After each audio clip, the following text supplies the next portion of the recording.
Salut à toi, c'est Steve. Je te fais cette petite vidéo pour te donner les fondamentaux du marketing, ou en tout cas du marketing numérique. En fait, la semaine dernière, j'ai été invité à présenter sur le marketing numérique. Donc, j'avais créé une présentation avec des diapositives, etc. Et ça s'est plutôt bien passé. Donc, je me suis dit, bah, je vais reprendre les éléments de cette présentation et faire une petite vidéo qui va sûrement aider les gens qui me connaissent à avoir une meilleure idée du marketing numérique. Donc, ne te fie pas trop au texte parce que la présentation a été créée en anglais. Je viens d'ajouter une ou deux diapositives en français, donc ne te fie pas au texte, fie-toi à ma voix, mais je vais quand même suivre la présentation. Donc, Marketing 101, donc marketing, les fondamentaux du marketing. Voilà comment on aide nos clients à obtenir des clients. Voilà. Ça c'est un peu les marques avec lesquelles on travaille ces temps-ci. Donc ça va de la corporation étant Cogeco jusqu'à des organismes à but non lucratif comme Cobali. Voilà. Mais principalement, on travaille avec des petites et moyennes entreprises. Donc, solution de marketing professionnel pour PME, ça c'est ce qu'on fait pour que tu comprennes un petit peu comment on aide nos clients. À gauche ici, le branding, on en fait un petit peu, c'est pour aider les clients qui sont des petites entreprises et qui n'ont pas nécessairement les moyens d'aller voir des agences pour leur créer une image de marque, etc. Création de logo, image de marque et autres. Où on se concentre vraiment, c'est sur la création de sites web, création de landing page, acquisition de clients. Comment obtenir des clients potentiels, quel canal utiliser, quelle stratégie mettre en place, vente. Comment vous aider à améliorer votre performance en vente. Donc, si vous avez 100 clients potentiels, combien est-ce que vous arrivez à transformer en clients et comment est-ce qu'on peut faire pour améliorer ça. Voilà, donc ça c'est le vente. Et rétention, bah, lorsque vous avez un client, comment optimiser la relation client pour avoir des transactions qui se répètent. Donc en gros, voilà comment on aide des PME. Alors je vais passer cette slide. Donc voilà, on arrive dans le vif du sujet. Donc le SEM 101. Donc SEM, l'acronyme veut dire Search Engine Marketing. En gros, ce que ça veut dire, c'est qu'on va payer un canal. Ça peut être Google Ads ou AdWords avant, ça s'appelait. Donc Google AdWords, LinkedIn, Facebook, Facebook Ads, YouTube, etc., etc. Donc en fait, on va acquérir l'attention grâce à ces canaux et ensuite on va transformer les gens qui nous ont donné leur attention en clients potentiels. Donc ici, je vais vous expliquer tout le parcours. Voilà. Alors, analogie de base. Lorsque j'étais plus jeune, j'habitais à Paris et donc je descendais souvent sur la plus belle avenue du monde, les Champs-Élysées, et on avait un jeu, moi et mes amis. Notre jeu, c'était à tour de rôle, on devait aller voir la plus belle fille qu'on voyait dans la rue et on devait l'aborder, voilà, on devait l'aborder, obtenir donc son attention, il fallait qu'on la fasse rire, il fallait qu'il y ait quelque chose qui nous détache des autres, donc ça c'est l'étape 1, attention. Et une fois qu'on avait l'attention, il fallait commencer à parler avec elle. Et l'idée, c'était de la convaincre de nous donner son numéro de téléphone. Donc, conversion. Voilà, c'est un peu ce qu'on fait dans le marketing en général et en tout cas dans le marketing numérique de façon plus spécifique.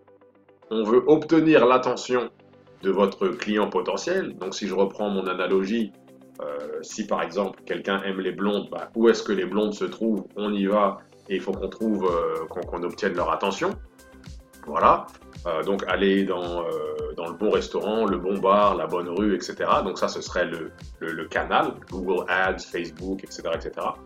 Et une fois qu'on a l'attention, grâce à une publicité très bien faite, là maintenant, il va falloir qu'on obtienne les coordonnées de cette personne. Voilà, donc idéalement son nom, prénom, numéro de téléphone, courriel. Voilà.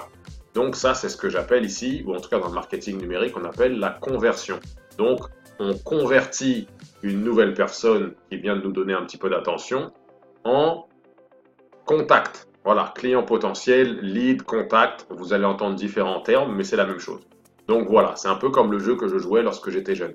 Alors ensuite, j'avais mis ici en gris dans ma présentation conversation et puis vente, parce que pendant ma présentation, j'en ai pas parlé, mais là, je vais en parler rapidement. Donc, une fois qu'on a la conversion, si vous venez d'avoir 10 contacts, il y a peut-être une ou deux personnes qui vont acheter tout de suite parce qu'elles ont un grand besoin pressant, mais il y a peut-être 6, 7, 8 personnes qui n'achèteront pas tout de suite. Il va falloir bâtir une relation avant qu'il y ait un achat. C'est un peu similaire à si vous allez dans un bar, vous rencontrez une fille, ou vous êtes une fille, vous rencontrez un gars, s'il vous plaît, et qu'il vous donne son numéro de téléphone, le lendemain, vous n'allez pas le demander en mariage. Voilà. Vous n'allez pas lui demander de s'engager dans quelque chose tout de suite. On va, en premier, apprendre à connaître cette personne, voir si c'est un bon fit, voir si on a les mêmes valeurs, etc. C'est un petit peu la même chose dans la vente. Donc, on va obtenir l'attention, étape 1. On va commencer, on va convertir la personne, ça c'est très important. S'il n'y a pas de conversion, ça s'arrête ici. Voilà. Donc l'étape 2 est cruciale. Et une fois que l'étape 2 a été réalisée, là maintenant on va commencer une conversation. Donc on va discuter avec le nouveau contact. Voilà. Email, téléphone, visite, tout ce que vous voulez. Mais présentation de vente, tout ça c'est fait pour que la personne gagne confiance en vous, se dise bon ok, c'est une personne qui a l'air de savoir ce qu'elle fait, c'est une personne qui a l'air d'être fiable, le prix a l'air d'être un bon deal, etc., etc. Donc tout ça c'est la conversation, pardon. Et ensuite, évidemment, étape 4, vente. Donc là, c'est très simple, il faut simplement convaincre la personne de faire affaire avec vous. Mais en réalité, si l'étape 1, 2 et 3 ont très bien été faites, la vente se fait toute seule. Ça veut dire que si vous avez obtenu l'attention des bonnes personnes, donc vous avez bien ciblé les personnes, obtenu leur attention, vous les avez convertis en contact ou en client potentiel, et vous avez une bonne relation avec eux, à un certain moment, lorsqu'ils seront prêts, ils vont tout seuls vous demander de leur vendre quelque chose, parce que la vente, en réalité, ce que c'est simplement régler le problème de quelqu'un. Voilà. Donc, s'ils ont des problèmes, que vous êtes bon à régler le problème et qu'ils le savent parce que vous avez eu une bonne relation avec eux, ils vont vous contacter. Voilà. Donc, moi, à chaque fois que j'envoie un email, j'ai 2-3 clients, mais c'est parce qu'en fait, c'est des relations que j'ai. Le problème qu'il y a dans le marketing et dans la vente, c'est que la plupart des entrepreneurs sont trop pressés. Ils veulent faire une publicité, avoir des ventes. Ils ne veulent pas de la relation. C'est un peu l'équivalent de mon analogie de on rencontre quelqu'un, on veut tout de suite coucher avec. Non, ça ne marche pas comme ça, ou pas tout le temps. Il va falloir bâtir une relation. Il faut que la personne vous apprécie. C'est la même chose. Donc, pourquoi est-ce que je vous recommande, si vous êtes une PME, de passer par le référencement payant? Voilà, le Search Engine Marketing. Pourquoi est-ce que je vous dis c'est mieux de payer Google, ou de payer Facebook, ou de payer LinkedIn, ou de payer Instagram, plutôt que de faire ce qu'on appelle du référencement, donc du marketing organique, à savoir rédiger des contenus, rédiger des blogs, faire du SEO, etc. Donc pourquoi ne pas faire du SEO? Pourquoi faire du SEM? Pour moi, la réponse est simple. Le SEM, ici, je vous ai mis tout ce qui, je pense, sont les pros, donc tout ce que je trouve qui est une bonne chose par rapport au SEM. Donc la première chose, c'est que d'un point de vue du coût, je trouve que le SEM est assez, j'allais dire, peu cher, assez abordable. Pourquoi? Donc c'est ça, c'est cost effectiveness. Parce que dans certaines industries, avec, par exemple sur Facebook, on peut avoir des clics pour moins d'$1. Voilà, pour 30 sous, 30 centimes, mais ici au Québec on dit sous, pour 30 sous, 40 sous ou 50 sous, on peut avoir des gens qui cliquent sur votre annonce pour arriver quelque part où on va avoir une chance de les convertir. Voilà. Sur Google AdWords, vu que là, les gens qui cherchent sur Google sont des gens un peu plus proches du processus d'achat, là, les clics vont être plus chers. Ça peut être entre de $2, peut-être jusqu'à 15, 20, 30 $. Ça dépend de votre industrie. Si vous vendez des avions, le coût par clic va être très très cher parce que la vente va être chère aussi. Mais en gros, le coût d'acquisition de l'attention est très peu élevé, voilà, financièrement. Alors, vous êtes dans le marketing en anglais, il y a un mot qu'on utilise qui s'appelle reach. Le reach, ce que ça veut dire, c'est votre portée, la capacité d'atteindre des gens. Voilà. Alors, lorsque vous faites de la publicité en ligne, votre capacité d'atteindre des gens, votre portée peut être globale. Donc, si vous avez envie d'étendre votre marché et de ne pas rester cantonné à votre quartier ou à votre ville, vous pouvez facilement faire de la pub à l'international, régional, etc. Donc, on choisit où est-ce qu'on cible. C'est sans effort. Ça veut dire qu'il y a quelques petits efforts, il faut quand même faire 2-3 choses, mais c'est quelque chose qui ne nécessite pas de créer d'articles, de créer des vidéos, de faire des blogs, etc., etc., de faire des appels à froid. Donc, c'est assez, vous mettez de l'argent et il y a des gens qui viennent sur votre site. Voilà. Donc, immédiat, voilà, le 4e point. Le 5e point, c'est que c'est mesurable. On peut vraiment tout quantifier. On peut savoir quel mot-clé a fonctionné, quelle tranche d'âge, quelles données démographiques, on peut tout savoir. Voilà, on a toutes les informations. C'est très précis. Et contrôlable, bah, dès que vous avez trop de gens, trop de clients, vous pouvez arrêter la publicité tout de suite et recommencer quand ça vous tente. Voilà. Donc en réalité, on n'est pas tenu par notre démarche. Le seul contre que je trouve, c'est qu'il faille investir de l'argent. Voilà, c'est la seule chose. C'est la seule chose et c'est la seule différence avec le SEO. Le SEO, la raison pour laquelle les gens veulent faire du SEO, c'est parce que la perception est que le SEO, c'est gratuit, c'est organique. Ce n'est pas gratuit, parce que le temps que vous allez mettre à rédiger des articles, toutes les différentes choses que vous pouvez faire, hein, des réseaux sociaux, acquisition de liens ou autre chose, toutes ces activités-là prennent énormément de ressources. Donc soit vous le faites vous-même et vous n'avez pas le temps de faire des ventes ou faire autre chose, ou soit vous le déléguez à quelqu'un, mais ça va vous coûter la peau des fesses. Voilà. Ou soit vous allez en Inde, mais alors là, bon courage. Ça va être un peu n'importe quoi.